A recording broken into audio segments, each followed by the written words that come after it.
Today's opening tip, Dirk Nowitzki tweeting, came home from China, got all these cameras at the airport. I thought to myself, man, I still got it. Turns out they were all there for Z. Nick, do you feel bad for Dirk? Absolutely not, because Dirk can go home. He's already made his money and go eat ice cream all day. So he's doing fine. Let me tell you, Rachel, it's like walking around Chicago with Nick Friedel. That's what it's like. I think people are coming to say hi to me. No, they're just going to say hi to Nick. Good rule of thumb, they're always coming for Nick Friedel. And by the way, for Dirk, it's like that when he comes home to Germany. So yeah, there you go. Don't feel too bad for him either. I also don't feel bad for him because he's Dirk Nowitzki. So I'm good. Welcome to The Jump. I am Rachel Nichols. I am thrilled to be back after summer break. Thank you. I have paid all the crew to cheer like that, and it was very nice of them to pay those checks off. I'm here with Malika Andrews and Nick Friedel, our insiders. We are getting hyped because coming up, LeBron James says he and Anthony Davis will push each other, quote, more than anyone else could. Is that BS or real talk? We will discuss, but first, ESPN's annual body issue dropped today, and I want to take a quick minute to shout out ESPN Magazine. This is going to be their final print edition, although the mag, of course, will still be going strong digitally. I also particularly want to shout out the body issue specifically. Unlike some of the more traditional swimsuit issues, we get to see all kinds of bodies being beautiful, and this year is no different. Did I mention the Eagles' offensive line is naked in this year's issue? Yes, they are.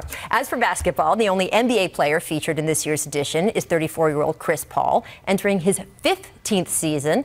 And looking like that, CP3 spoke to ESPN about his competitive nature, his decision to participate in the body issue, his vegan diet. He had another interesting quote, too, that we will get to shortly. Do you see, we make it a family-friendly show here. There's Liz. There you go. And Nancy. Not the only person around the game of basketball, though, who posed for the body issue. Liz Cambage of the WNBA's Las Vegas Aces was also featured. Looks great. And look at Nancy Lieberman at age 61. Strength, strength, strength, strength, strength. I love to see it. But let's get back to CP3. Let's play a game of BS or real talk, shall we? You know the game. We give you the quotes. You give us the emojis. All right, Chris Paul, in the body issue, asked, quote, let me get that Boban height. It's over for everyone. We ain't even going to have to play the games, of course, talking about his body and being one of the smaller guys on the scale of point guards. Is CP3 saying it would be over for everybody if he were Boban's height? Now, by the way, he did make a point in the article of saying, I'm just talking about his height, not the rest of his body, not which I'm like, poor Boban. Just saying. I mean, the man was in a John Wick movie, but is that quote from Chris BS or real talk, guys? What do you think? Ooh, all right. Dissenter, go first. I mean, credit to Chris Paul as somebody who has a body fueled by cheeseburgers. Anybody who can look like that, go in the magazine and do your thing. But is this going to make Chris stop flopping all over the floor if he is The question Boban's was height? if he was that height. It's not going to make him stop. He's still going to be the same guy. It makes him a better, more. He's like Rachel said. He is one of the smaller guys. So I said 100 because if he was a little bit taller, he wishes he was a little taller. He's already a baller.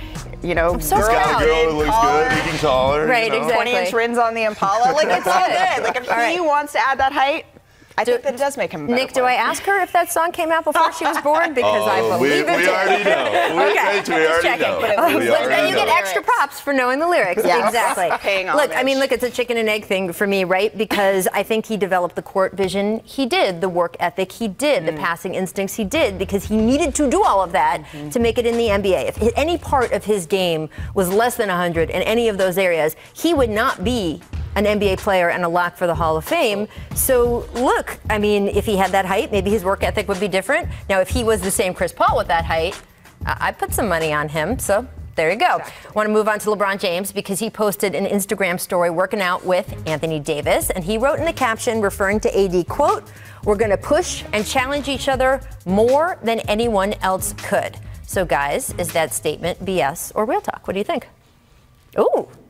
Man, Nick doesn't like anything. All right, Malika, please. He's just negative Nancy today. Negative Nick, I guess that's because it's Nick's birthday on Friday, America. He's getting old and crotchety. Everyone Malika, go first. I think that I take it as, do they genuinely believe in the sentiment that they are putting out? And I think that LeBron actually does. I think he thinks this is a guy that I needed next to me in order to kind of take our team to the next level. Now, individually, I think each of these guys should be able to push themselves. Ideally, that's where they get to being this elite athlete. But if they need a workout buddy, I think that in terms of what LeBron has had in the past versus what he has now, he is better equipped to work out with Anthony Davis than he has with any other one of his partners since you go back to maybe Miami. So that's why I'm going to say 100 and disagree with Nick on that. I believe LeBron will be totally revitalized playing with AD this year. But, guys, we all know every word LeBron ever says gets parsed. It's September.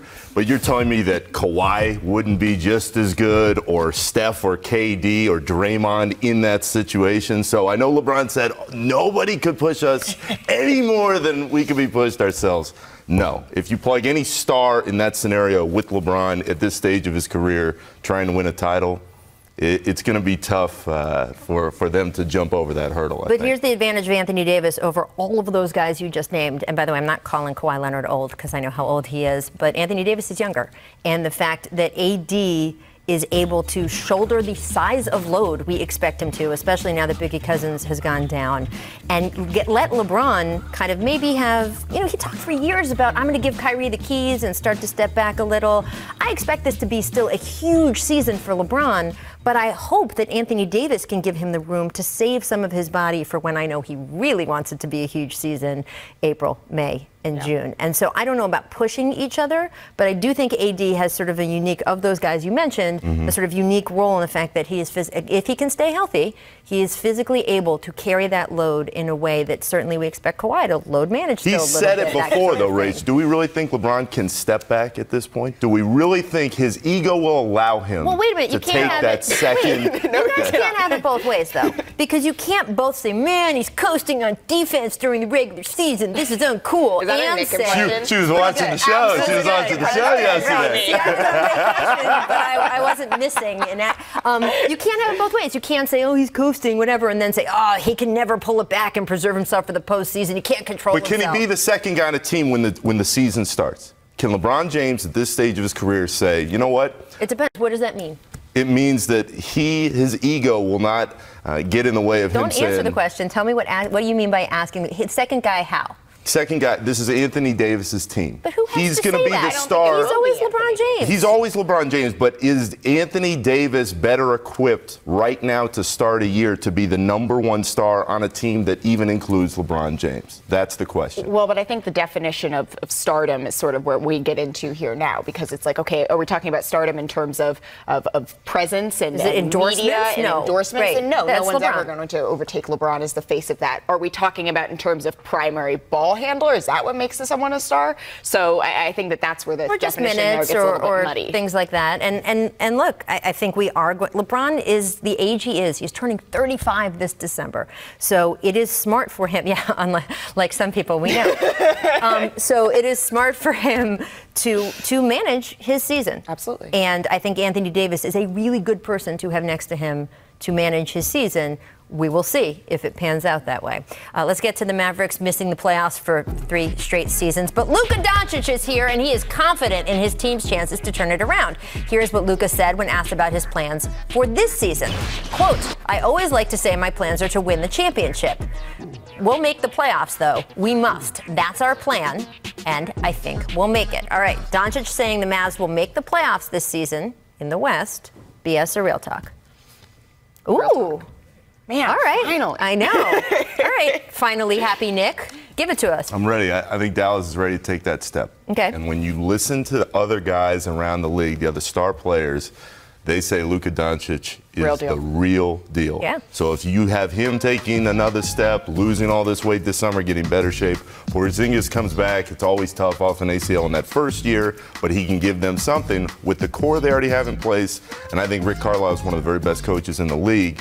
I think they can squeeze in that 7 or 8 seed in the West, but that would mean that the Thunder are long gone because they're rebuilding. But that would mean probably the Spurs may not make it, and the Spurs would appear to be a better team now than where they were throughout most of last season. So it's going to be tough for them, but I think they can do it because of Luka Doncic. Yeah, I mean, Luka was incredible last season, and if he takes the step that we all expect him to this year, there's no reason why the Mavericks shouldn't be in the playoffs. Because if you look at the changing of the West, I mean, there are so many shuffling cards there, and especially towards the bottom. Like Nick said, some of those teams that we've counted on as just being there in the past very well might not be this year. And so I think that combined with bringing in Kristaps Porzingis and this talented second-year guy in Doncic, I just think that that's going to be a recipe for success. I mean, KP is more the X factor in this than me. Yes, Luka's going to be good, assuming he continues to enjoy good health. We assume he will build on his great rookie year.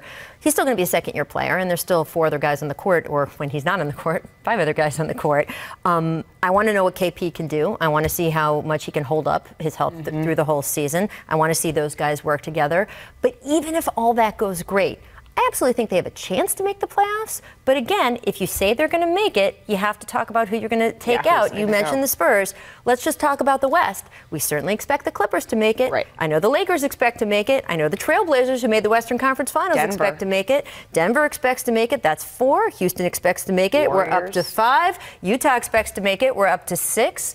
Who's my 7th? Golden State. Yes. So those 7 teams definitely not only expect to make it, but if any of those 7 lose in the first round, we talked about this earlier in the summer, that would be a huge loss for them, and 3 of them by definition would have to lose. So who that 8th team is, there's a lot more than just the Spurs, right? And the Mavericks competing for that spot. Yeah, but I just don't think any other team besides the ones we've rattled off has the talent to do it.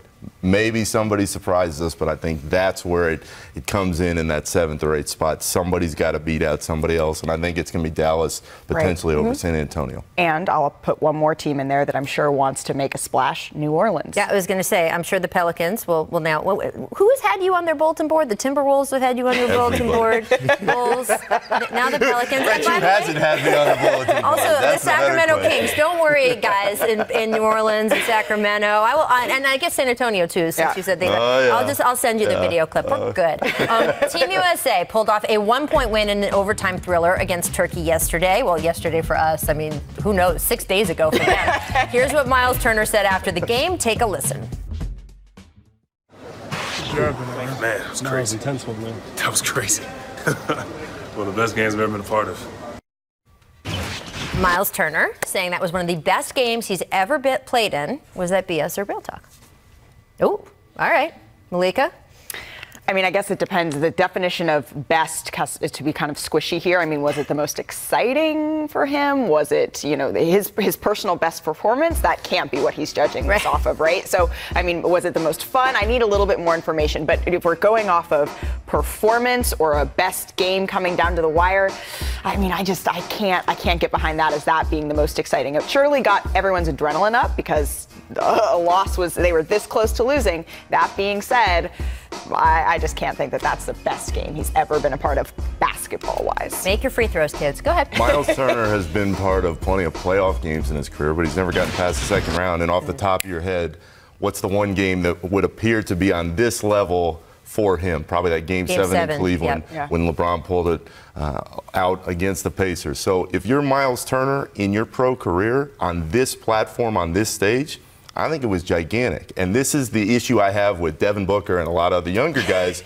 who are sitting at home. Truly, you're going to get better. Anybody who's in this program going through these emotions in these games on the world stage, they're going to get better because of this experience. So if you're sitting at home and you're on a team like the Suns who has done nothing and has never played in any kind of crucial playoff games in the last few years, how does this not make you better? How are guys like Tatum when he's healthy and Miles Turner and Marcus Smart, guys who have had experience but not on this kind of pressure-packed stage, how does that not make you grow down the line? And that would be my argument. So anybody who's laughing, oh, Team USA, they just snuck it out yesterday. Give me a break. Those guys are there. They're learning from this, and they're going to grow from it. Now there's people yelling Jason Tatum to you at their TVs, and we'll get into that in the next segment. I do agree with you, though. I've covered Olympic Games. I've covered Team USA and World Championships. I have to say, it feels different. He's right. When you are out there, it 100% has a different feel because of the way guys are or are not getting paid to be there, the way that who they're representing, the teammates they're playing with. And this team in particular, we've heard it from them for the last 2 or 3 weeks. They have this huge chip on the shoulder, the underdog mentality, and they get along so well because they've all connected on this level. I get it that he said it felt like that, and I understand it might have felt like that in the moment and might for a long time. There's a reason that a lot of guys keep coming back to Team USA, even though there's a risk of injury. And I think you're right. I think some of the younger players who missed out this time are going to regret it. I'm very interested to see who comes back for Tokyo next year. Though injuries also a factor. So coming up, we will talk about Jason Tatum. He is out for the next 2 games after spraining his ankle. Should he shut it down? Find out next on The Jump.